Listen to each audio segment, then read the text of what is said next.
For thousands of years, the stars had been humanity's oldest friends. Sailors trusted them. Dreamers wished upon them. Scientists studied them. But on the night the stars went silent, everything changed. It began quietly. No explosions. No warnings. Just a strange emptiness across the night sky. From the observation deck of Orbital Station Helios 9, Commander Aaron Keller stared at the universe in disbelief. "Are we losing signal again?" he asked, his voice tense.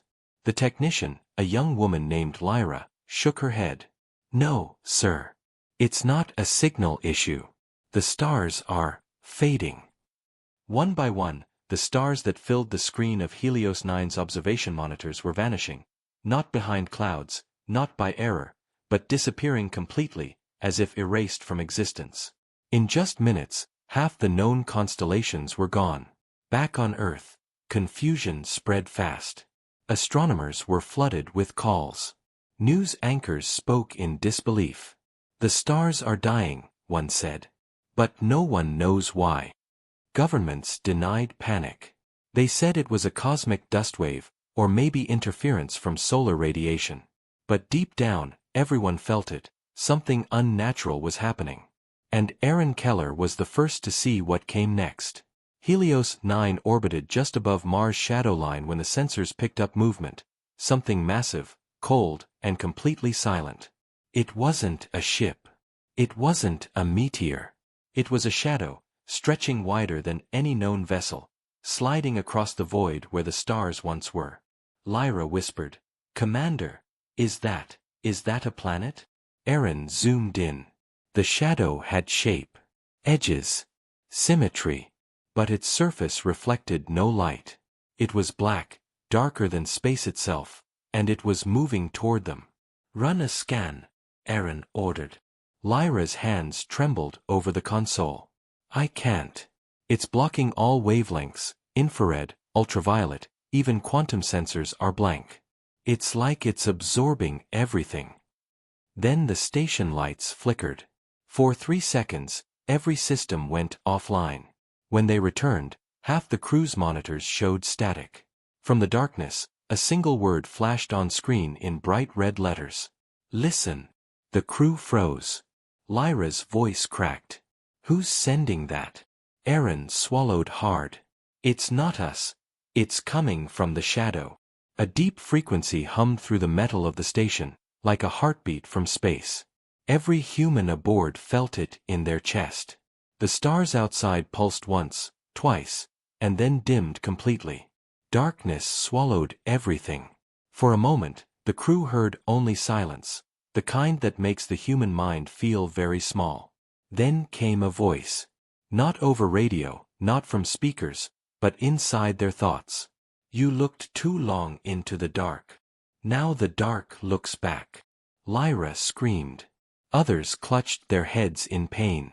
Aaron fought to stay conscious. His heart pounded like thunder. The voice continued, slow and calm. "We were never your stars. We were your watchers." And just like that, every monitor on Helios 9 displayed a single image. Earth, rotating peacefully beneath the shadow. Then, all contact was lost. 3 days later, the story reached Earth. But no one believed it. The Helios 9 station was declared destroyed by solar flare interference. Only one message survived from Aaron Keller's final transmission. "They're not coming from the stars. The stars were hiding them." Governments began to panic behind closed doors.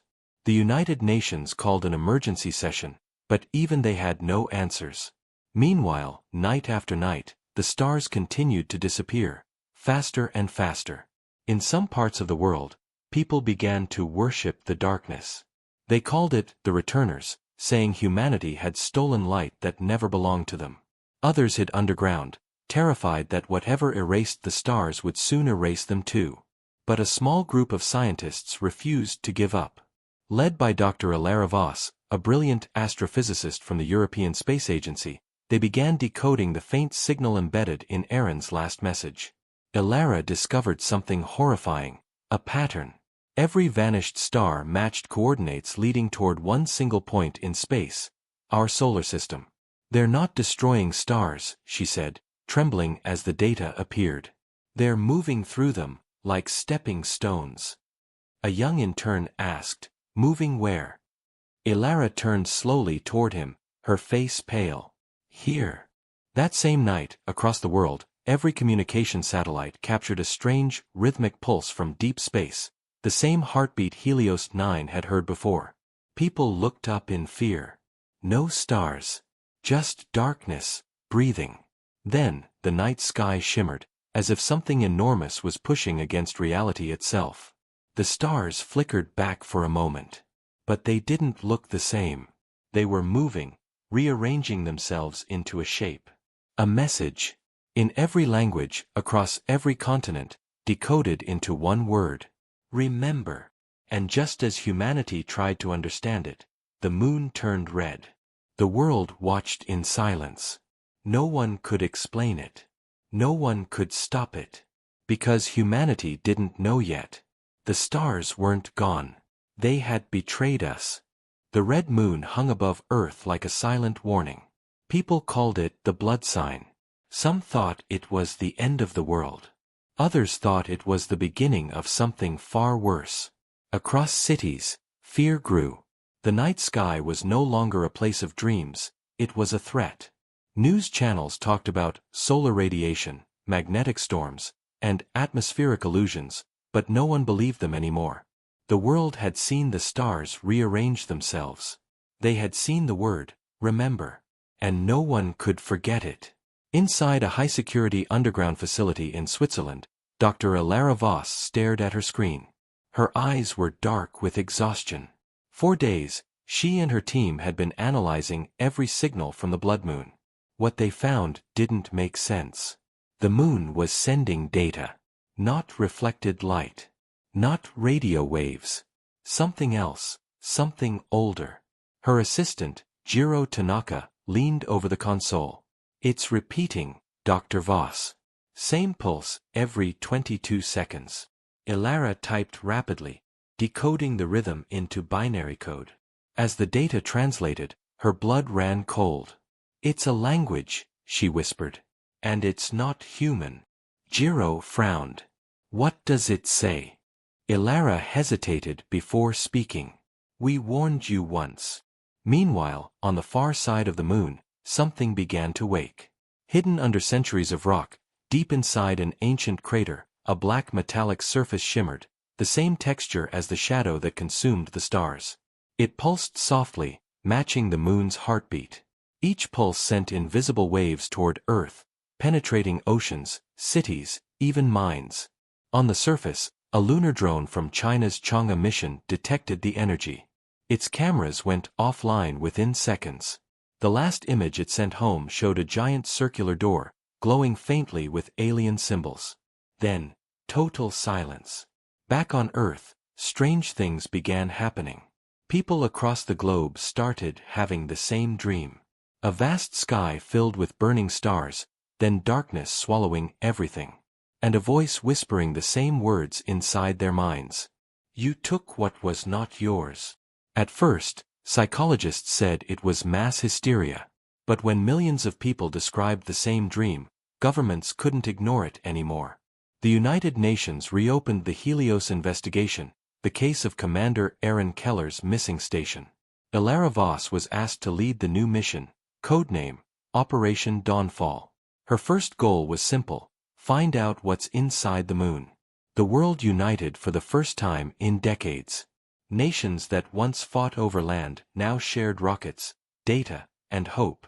In just 3 weeks, humanity launched its largest expedition ever, the Odyssey Fleet, a group of 6 ships carrying scientists, marines, and engineers.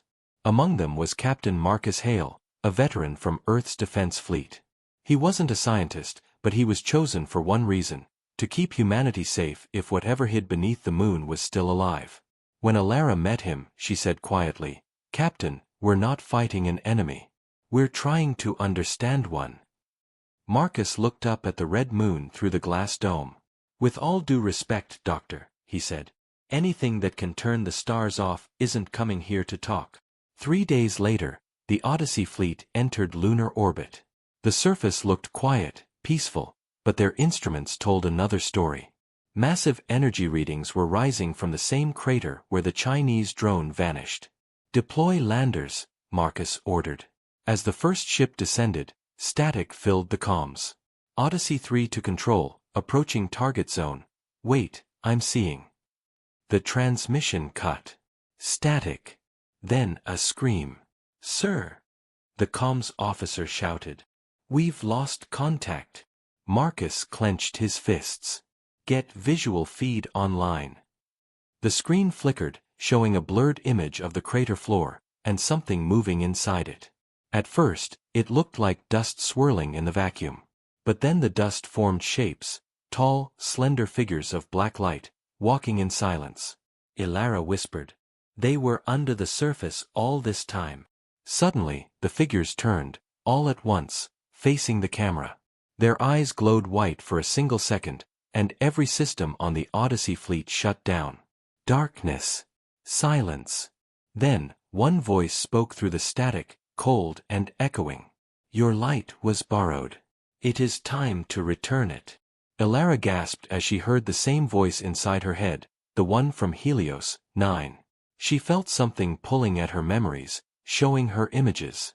Ancient humans staring at the night sky. A massive ship orbiting Earth thousands of years ago. The stars burning brighter, as if feeding the planet life. The truth struck her. "They gave us the light," she whispered. "The stars weren't natural. They were machines." Marcus stared at her. "You're saying the stars were built?" "Yes," Ilara said, trembling. "And they're shutting them down." Before Marcus could reply, alarms blared. Outside the window, the blood moon cracked, a glowing fracture running across its surface like lightning. "Evacuate!" Marcus shouted. "Everyone back to the ships." But it was too late. The fracture burst open, revealing a deep void filled with swirling energy, and from that void, something began to rise. A colossal structure emerged, metallic, alive, and breathing light. It wasn't a weapon. It was a gateway. Ilara's voice shook. "It's opening a path." "To where?" Marcus asked. She turned slowly, eyes wide with fear. "To the place where the stars went." The sky above Earth began to darken again, one constellation at a time. And across every communication channel, one message echoed in 1,000 human languages. Humanity was never alone. You were warned to remember. The blood moon was no longer red. It was black, hollow, like an open wound in the sky. From its cracked surface, the massive metallic gateway hung between the Earth and the stars, glowing with pulses of dark energy. For the first time in history, humanity looked at the moon and saw it alive. Inside the command deck of the Odyssey Prime, Captain Marcus Hale struggled to keep control. Alarms screamed. Crew shouted over each other. And through the wide observation glass, the enormous gate rotated slowly, as if searching. Dr. Ilara Voss stood frozen, staring at it. Her voice was soft but full of dread. "It's not just a portal, it's a memory." Marcus frowned. "A memory?" Ilara nodded weakly. "It's showing us what they want us to remember." Suddenly, every monitor flickered, the same heartbeat signal from before vibrated through the ship. The black surface of the gate began projecting images. Ancient Earth. Primitive humans staring up at the glowing night sky. Above them, enormous structures floating among the stars. "They were here," Ilara whispered. "Long before us." The feed jumped again, now showing something worse. Those floating structures began to fall. One by one, the stars turned black, and colossal ships descended toward Earth's oceans. The image showed fire, screams, and then, silence. The voice echoed again inside their minds. "We gave you fire. You turned it into war." Marcus clenched his jaw. "They're accusing us." Ilara's eyes filled with fear. "No. They're reminding us." Before they could react, the ship systems restarted. On the radar, new signals appeared, hundreds of them, emerging from the gate. Sleek, dark vessels, silent and vast, shaped like spears of glass, drifting toward Earth. "Contact incoming," the comms officer shouted. "They're forming orbit." Marcus shouted. "Raise shields. Prepare for evasive maneuvers." But Ilara stopped him. "Wait. They're not attacking." Indeed, the alien ships stayed in formation, surrounding Earth but keeping distance. From every screen, one message appeared again and again. "Remember the pact." On Earth, chaos erupted. Governments demanded answers. Religions split. Some people dropped to their knees, calling the aliens gods returned. Others prepared for war. In underground bases, leaders argued over what to do. Missiles were armed. Satellites locked targets on the gate. The human instinct was clear: fight back. But Dr. Ilara Voss sent one desperate message to the world leaders network. "If we attack them, we'll lose more than our planet. We'll lose their mercy." Meanwhile, aboard Odyssey Prime, Marcus received a direct transmission from Earth Command. "Captain Hale, you are ordered to prepare all weapons. If those ships make a hostile move, you will fire." Marcus looked out at the alien fleet, motionless, silent, majestic. It didn't feel like an invasion. It felt like judgment. He turned to Ilara. "You really think this is about mercy?" Ilara nodded slowly. "Yes. The message, remember the pact, it means there was once peace between them and us. Something broke that peace." Marcus frowned. "What kind of peace ends with them turning off the stars?" Ilara looked down. "The kind where one side forgets who gave them light." Suddenly, the gate pulsed again, brighter than before. A beam of dark light struck the Odyssey Prime. The crew screamed as their vision blurred. Time seemed to stop. Then, everything changed. They were no longer inside their ship. They stood on a barren world beneath a sky filled with dead suns. Marcus looked around. "What the hell?" Ilara gasped. This isn't real. It's a projection." Before them stood tall figures, the same black-light beings from the crater.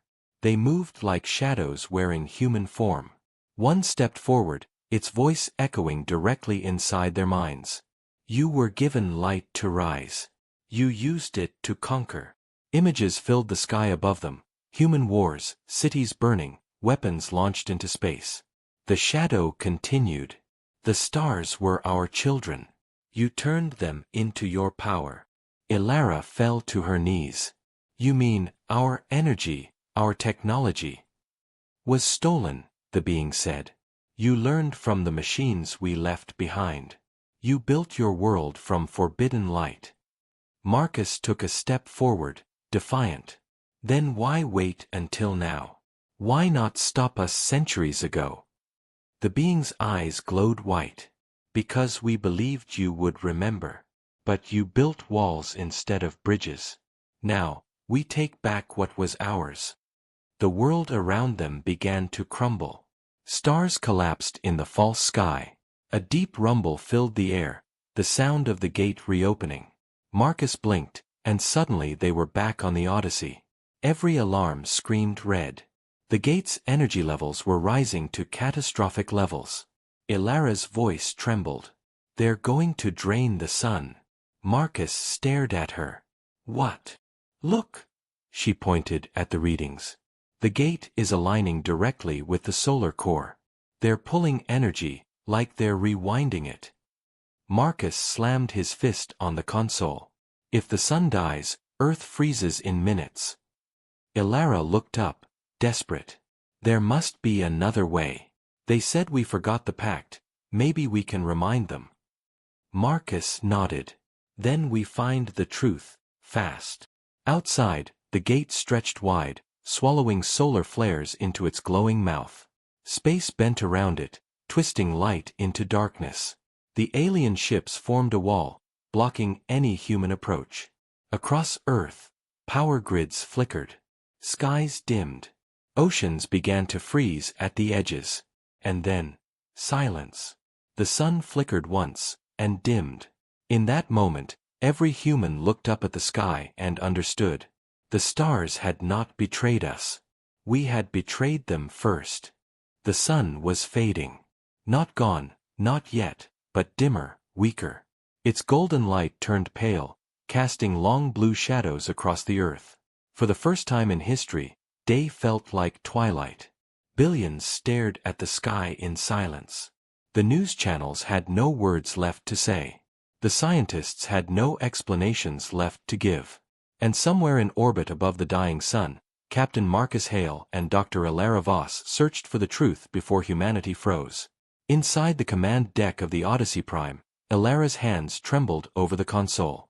Every second, the readings grew worse. "The gate is feeding off the sun's energy," she said quietly. "They're taking the light back." Marcus frowned. "You keep saying they. Who are they really, Ilara? Gods? Aliens? Judges?" Ilara hesitated, her voice low. "Not gods. Not invaders. They're the star makers." Marcus turned. "What does that even mean?" She looked out at the faint sunlight flickering through the ship's glass. Thousands of years ago, before humans even built cities, the star makers found Earth. Our ancestors called them the children of light. They gave the planet warmth, air, and time. They taught early humans how to use energy, fire, metal, light. In return, humanity made a promise. Marcus crossed his arms. "A promise we clearly broke." Ilara nodded. "The pact of balance. We were to protect what they gave. Never turn light into weapons, never try to control the heavens. But we did both." The ship's AI voice broke the silence. "Warning, solar output at 72%. Life support systems may fail within 6 hours." Marcus exhaled slowly. "Then we find a way to stop that gate, or none of this matters."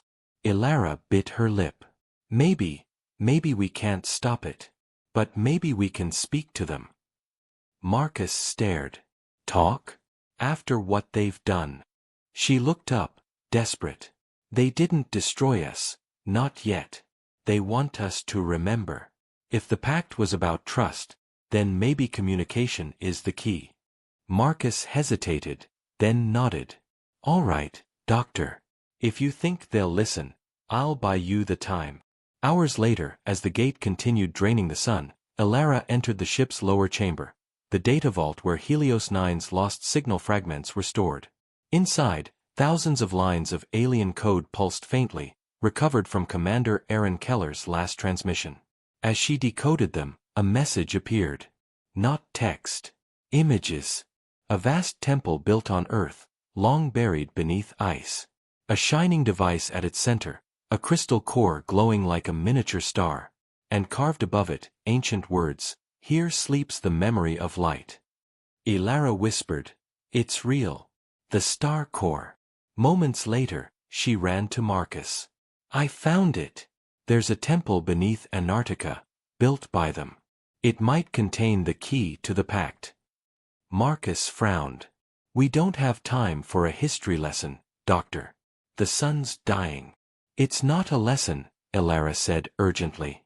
"It's a command center, a link between our world and theirs. If we can reach it, maybe we can open communication through their own system." Marcus sighed, then nodded. "All right. Prep the dropship. We go now." 12 hours later, the Odyssey Sentinel descended through thick clouds above Antarctica. The world below was frozen, waves turned to walls of ice, snowstorms raging endlessly. They landed near a mountain range that shouldn't exist. Under the blizzard, a faint blue glow pulsed from the ice, the same rhythm as the gate's heartbeat. Marcus stepped out first, his visor frosting instantly. "Looks like your temple's waiting for us, Doctor." Ilara followed, carrying a portable scanner. "Let's hope it still remembers us." As they approached the light, the ice cracked beneath their boots. A circular door emerged, covered in alien symbols. At its center, the The same word appeared, remember. Ilara placed her hand on it. The door opened. Inside was a massive underground hall, filled with pillars of dark crystal and floating orbs of faint light. In the center, a single structure glowed, the star core, just like the vision had shown. It was beautiful and terrifying, alive with whispering energy. Marcus took a cautious step forward. If this thing's connected to them, how do we use it? Ilara connected her scanner. By showing them what we've become. She activated the device, uploading Earth's history, all of it. Human wars, disasters, but also music, art, compassion, and discovery. Everything that defined humanity. For a moment, the star core went dark. Then, it pulsed once, bright enough to blind them. A voice filled the chamber. Not angry, not cold, sad. You still remember beauty. Ilara's eyes widened. You can hear us. We always could, the voice said. You chose not to listen. Marcus stepped forward. If you wanted us gone, you'd have done it already. Why now? Silence. Then the answer came. Because your kind learned to make stars of your own. The balance was broken. Ilara realized what it meant. Fusion energy. Our artificial suns. Yes, the voice said. You reached for the power that was meant to guide you. You turned creation into competition. Marcus's tone softened. Then teach us. Don't destroy us. The star core flickered. Teaching requires trust. Do you still have that? Ilara stepped closer. We do. We always did. We just forgot. The core pulsed brighter. Outside, space itself trembled, the gate above the moon slowed, its energy flow weakening. But before hope could grow, another signal appeared on Ilara's scanner, a human one. Marcus turned sharply. Earth Command just fired nuclear warheads toward the gate. Ilara's face went pale. No. They'll see it as betrayal again. From orbit, the missiles streaked toward the black gateway. The alien ships moved instantly, forming a barrier. One by one, the missiles vanished into the dark, absorbed like dust. The Star Core's voice grew cold again. You speak of peace, yet your world still chooses war. The ground shook violently. Cracks tore through the temple walls. The core dimmed, flickering. Ilara screamed. Wait! Don't! But it was too late. The connection broke. The gate flared open again, brighter, darker, alive. And through it came something enormous. Not a ship. Not a being. A storm of black light swallowing the stars themselves. The light was gone. Only the storm remained. A wave of black fire moved through space, swallowing planets and satellites as if the universe itself were exhaling darkness. The sun no longer shone, it pulsed weakly, like a dying heart. And inside that cold, flickering light, humanity waited for the end. Aboard Odyssey Prime, the crew sat in silence. Systems flickered on and off, power cells drained faster every minute. Captain Marcus Hale stared at the faint red emergency glow and whispered, "We've lost the sun." Dr. Ilara Voss didn't answer. Her eyes were locked on the viewglass. Outside, the storm wasn't random, it moved with purpose. Tendrils of dark energy stretched toward Earth, twisting, searching. They're not destroying, she said softly. They're harvesting. Marcus frowned. Harvesting what? There's nothing left. Ilara turned to him. Memory. They said we'd witness forgetting. They're erasing every trace of the civilization we built. Down on Earth, night and day became the same color, gray. Oceans boiled at the surface, then froze in seconds. Cities flickered like dying candles. Communication satellites fell from orbit, burning through the black clouds. In underground shelters, people prayed, screamed, and recorded their final words on broken phones. But the strange thing was this. No one could remember the stars anymore. Children pointed at the sky and asked, "What's supposed to be up there?" Humanity's memories were fading, just like the light. Back on Odyssey Prime, Elara fought to keep the last data link alive. The vault's fragments survived the collapse, she said quickly. If I can rebuild the code, maybe we can remind them, show them what we are. Marcus gritted his teeth. And if they don't care? Then we die as humans, not shadows. He nodded once. Do it. Elara began merging the broken data from the Antarctic vault with Helios 9's final message. Every line of alien code pulsed with pain, but slowly a pattern emerged, a signal made of 2 words. Return balance. Elara gasped. That's it, that's the key. Marcus leaned closer. How? They don't want war. They want the balance restored, equal energy given back. They took our sun because we stole their light. If we return what we've taken. She stopped. Marcus finished the sentence. They might give the sun back. But there was a problem. To send that much energy, they'd have to sacrifice the ship, and themselves. Odyssey Prime carried 1 fusion reactor powerful enough to mimic a small star for a few minutes. If they triggered it near the gate, it could restore the balance, or destroy everything. Marcus looked at his crew. Anyone who wants to live, take the escape pods. That's an order. No one moved. Engineer Jiro Tanaka smiled weakly. Sir, there's nowhere to run from a dying Sunday. Marcus nodded, eyes heavy. Then let's give them a reason to remember us. They set course for the gate. Outside, the blacklight storm coiled like a serpent, swallowing whole asteroids. As Odyssey Prime approached, Elara opened a transmission, a last message to the Star Makers. Listen, she said softly, her voice shaking but clear. You gave us light. We failed you. But you also gave us something else. Choice. We can learn again. Let us prove it. For a moment, there was no answer. Then the storm slowed. A single glowing eye of white light formed at its center. The same voice from before echoed inside every mind on board. Will you return what you stole? Marcus's hand hovered over the ignition. Yes, he said. All of it. The fusion core began to overload. The ship vibrated violently. Panels shattered. Sparks rained down. Elara typed the final command, linking the ship's energy stream directly to the gate. Outside, the darkness rippled. The storm froze, as if listening. Marcus shouted, Now, Doctor. Elara slammed the button. A blinding wave of pure white light exploded from Odyssey Prime. It rushed into the gate, piercing the center of the storm. The darkness screamed, not with sound, but with pressure, as if space itself was crying. For 30 seconds, the ship burned brighter than the sun. Then it vanished. Silence. From Earth, survivors looked up, expecting nothing. But then, slowly, the sky began to glow. First faint blue, then gold. The sun flared alive again, stronger than before. Light returned. Oceans thawed. Wind carried warmth again.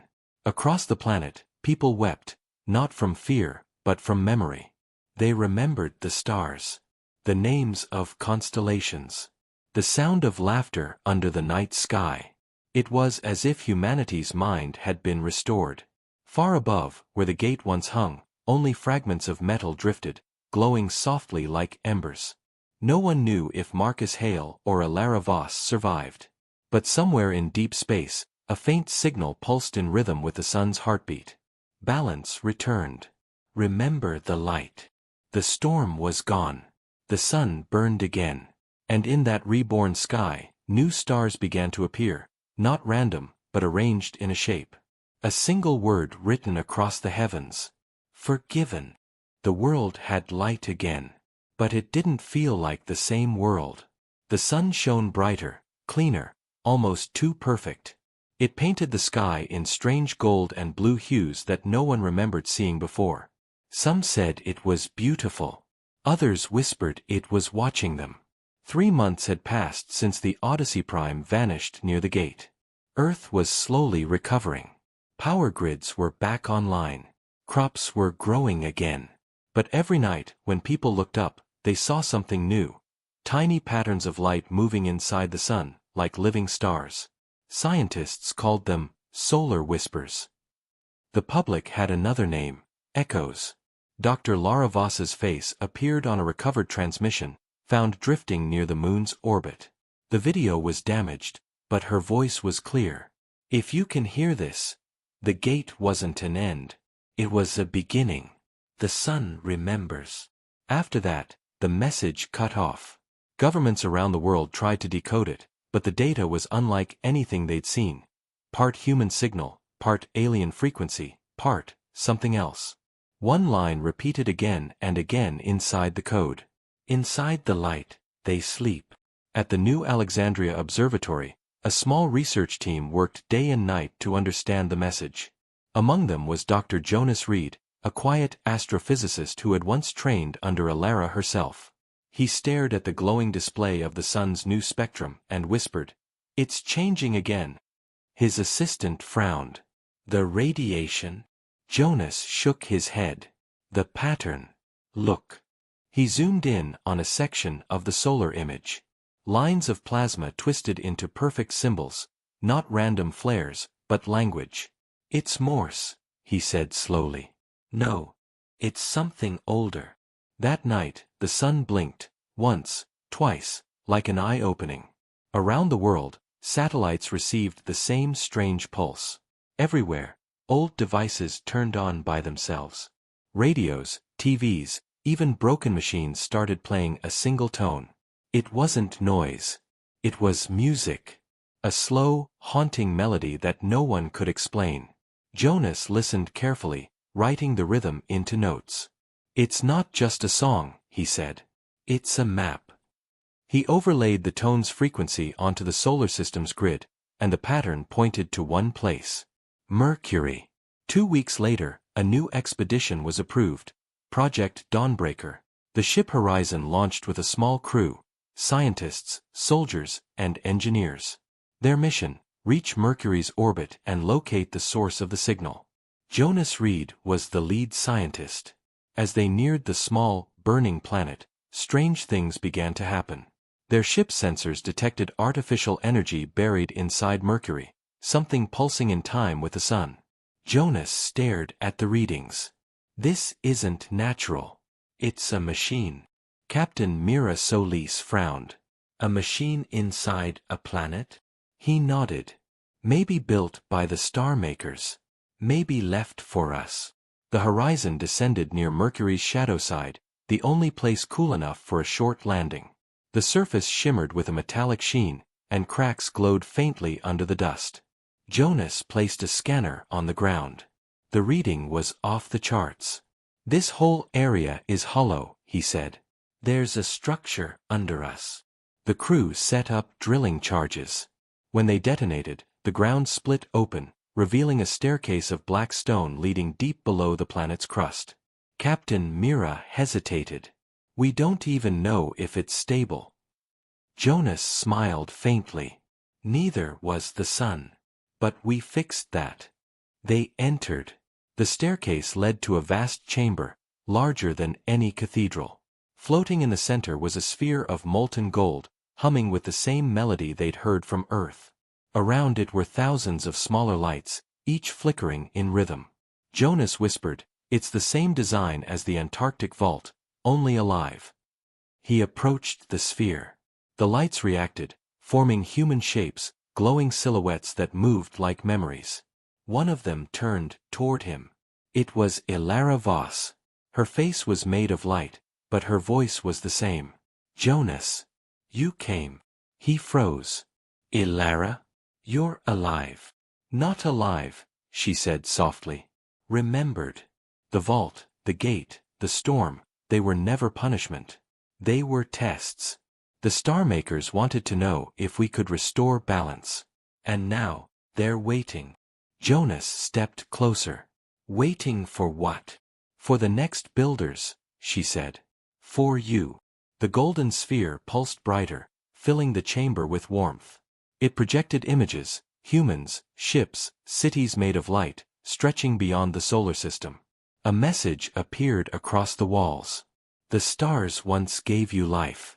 Now give life to the stars." Jonas looked up, awestruck. "They want us to continue their work." Ilara smiled faintly.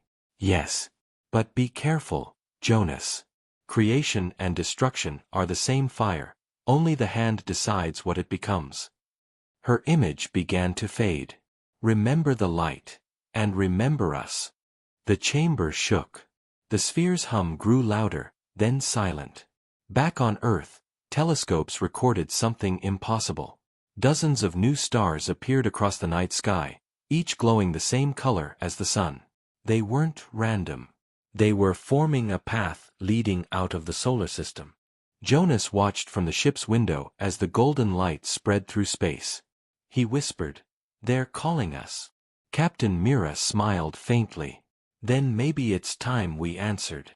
As Horizon left Mercury's orbit, the sun blinked one last time, sending a final message across every frequency. "When you reach the next dawn, build gently."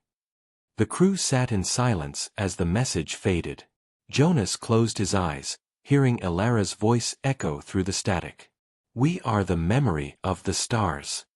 And for the first time in human history, humanity wasn't just looking up at the stars. They were following them. The stars were calling. And humanity was finally ready to answer. The ship Horizon glided through space, chasing the glowing trail left by the sun's strange message, a chain of newborn stars stretching like a golden river across the void. Dr. Jonas Reed stood by the viewing glass, watching the light move ahead of them. "It's not random," he said softly. "Each star is a beacon, a step on a path." Captain Mira Solis folded her arms. "A path to where?" Jonas smiled faintly. "Home. But not ours, theirs." Weeks passed as Horizon followed the golden line. Each new star emitted strange frequencies, echoes of music, fragments of ancient words.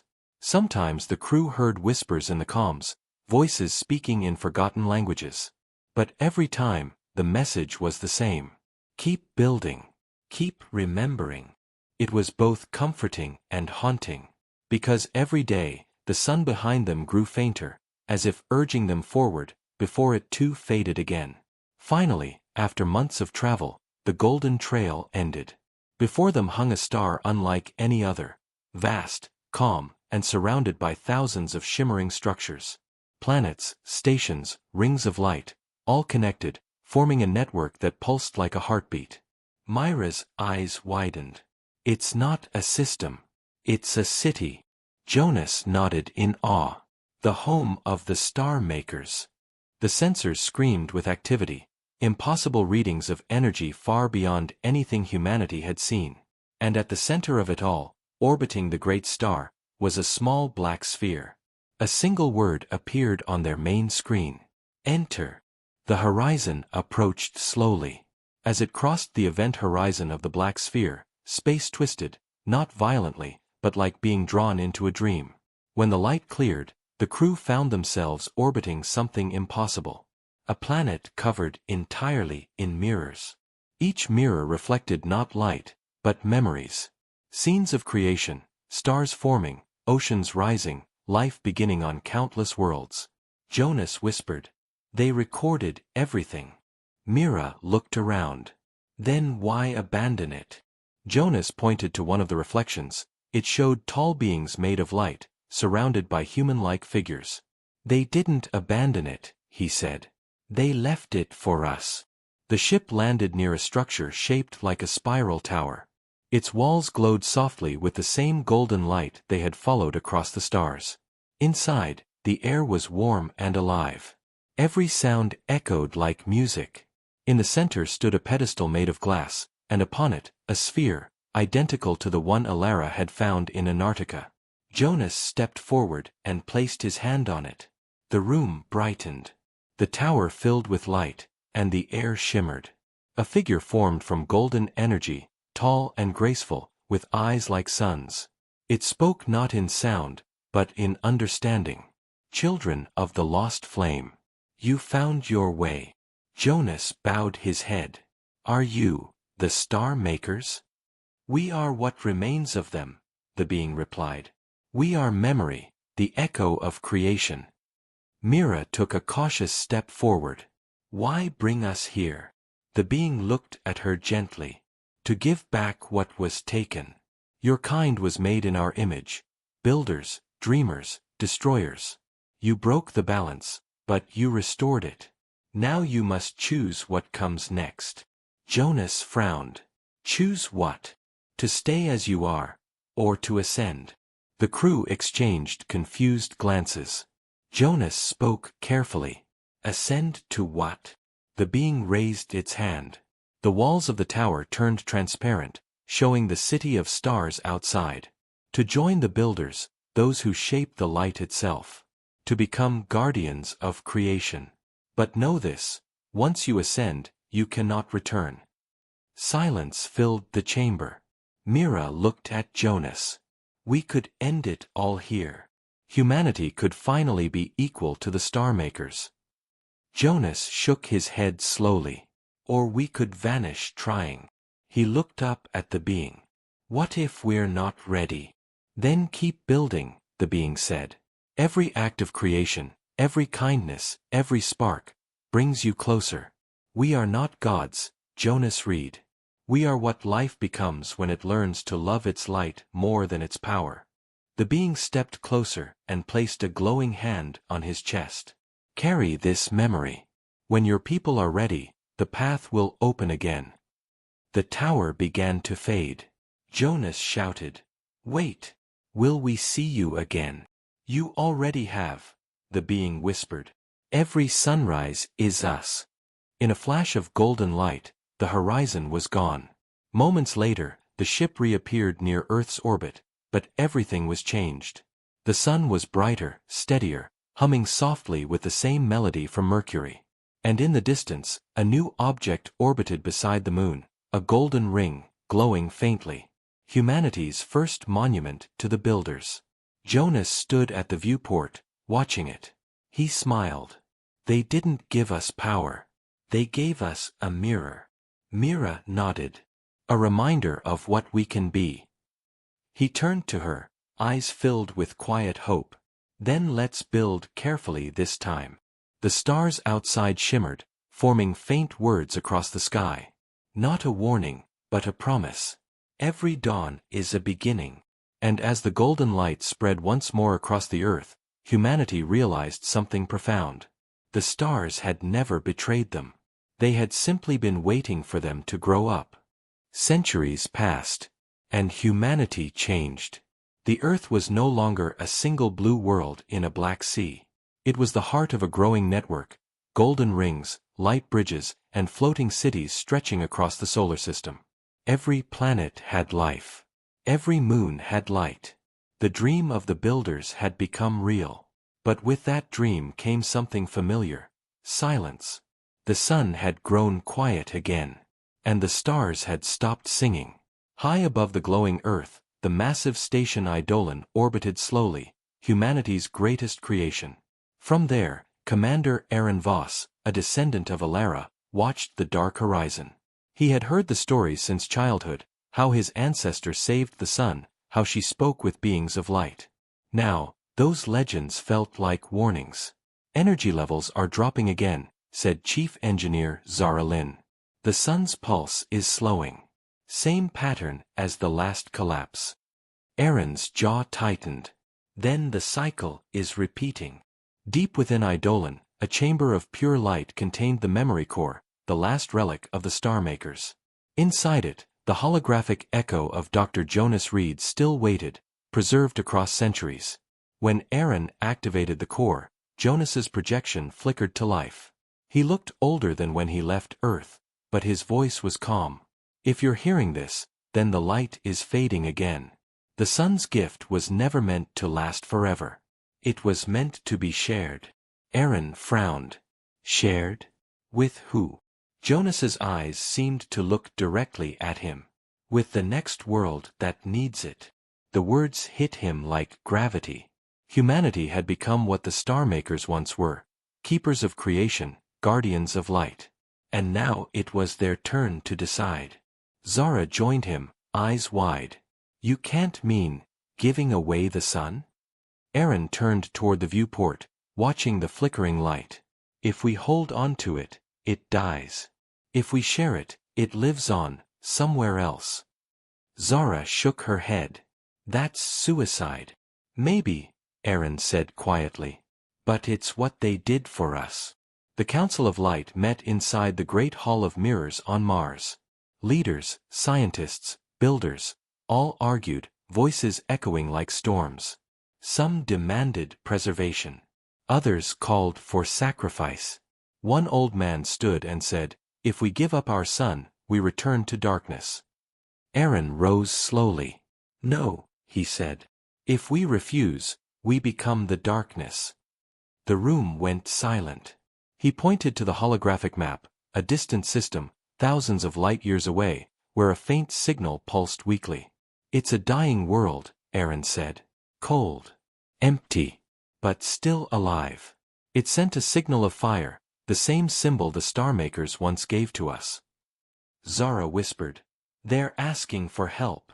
And so began Project Dawnfall, the greatest mission in human history. A fleet of solar arcs was built, each carrying fragments of the sun's light, artificial stars bound in golden shells. Their purpose, to carry life to distant worlds. As they prepared to launch, billions watched from every planet, every colony. For the first time, all of humanity spoke with one voice. "We remember the light. We pass it on." When the countdown began, the sky itself seemed to hold its breath. Aaron and Zara stood at the command deck, eyes fixed on the horizon.